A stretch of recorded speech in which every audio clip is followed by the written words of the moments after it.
झारखंड में हुए मनरेगा घोटाले को लेकर भारतीय प्रशासनिक सेवा की अधिकारी और खूंटी की तत्कालीन उपायुक्त पूजा सिंघल के विभिन्न ठिकानों पर शुक्रवार को प्रवर्तन निदेशालय, जिसे ईडी के नाम से जाना जाता है, ने छापेमारी की। इस दौरान ये मामला सामने आया कि उनके सीए और यूं कहें कि उनके संबंधित लोगों के पास से 19 करोड़ से अधिक की राशि बरामद हुई है। इस वक्त हम मौजूद हैं पूजा सिंघल के सरकारी आवास के पास, जहां की तस्वीरें आपको सीधे तौर पर दिखाना चाहेंगे। आज यहां पर सन्नाटा पसरा हुआ है। जो हलचल कल तक हम यहां पर देख पा रहे थे, वो हलचल अब यहां नज़र नहीं आ रही है। जो दरवाज़ा है, वो मुख्य द्वार है, वो बंद रखा गया है। कल भी इसी तरह बंद था। हालांकि ईडी के जो अधिकारी हैं, जो सुरक्षाकर्मी हैं, उनकी आवाजाही हो रही थी। आज यहाँ बिल्कुल सन्नाटा पसरा हुआ है।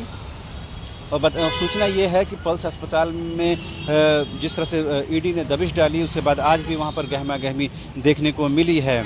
इससे पहले कल जिस तरह से शुक्रवार के पूरे दिन पूजा सिंघल और उनके सीए और उनके संबंधित लोगों, रिश्तेदारों के यहाँ देश भर के विभिन्न ठिकानों पर जिस तरह से छापेमारी हुई, उसके बाद रांची से 19 करोड़ से अधिक की राशि बरामद हुई है। उसके बाद कहीं न कहीं ये माना जा रहा है कि पूजा सिंघल की मुश्किलें आने वाले दिनों में बढ़ सकती हैं।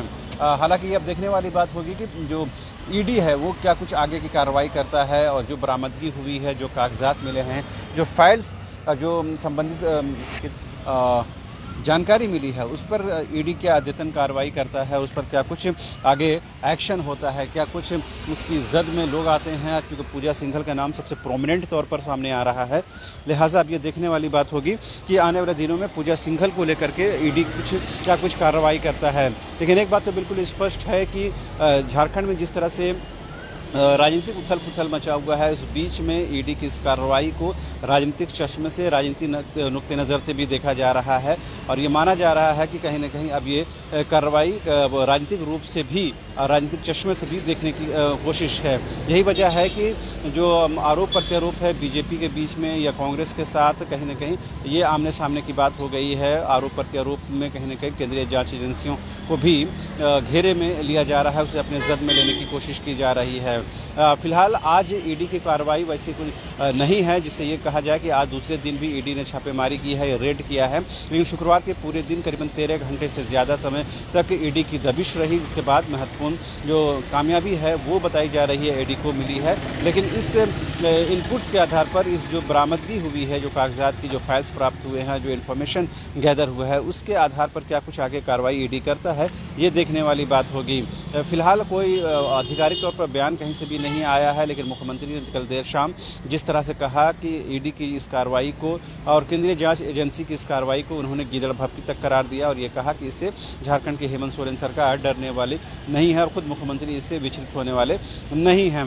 हालांकि कांग्रेस ने भी कहीं न कहीं मुख्यमंत्री का बचाव किया, सरकार को जिस तरह से घेरेबंदी की है, पॉलिटिकल इनस्टेबिलिटी लाने की कोशिश की जा रही है, उस पर कहीं न कहीं कांग्रेस ने बीजेपी को और केंद्र की सरकार को, यानी कि मोदी सरकार को कहीं न कहीं घेरे में लेने की कोशिश की है।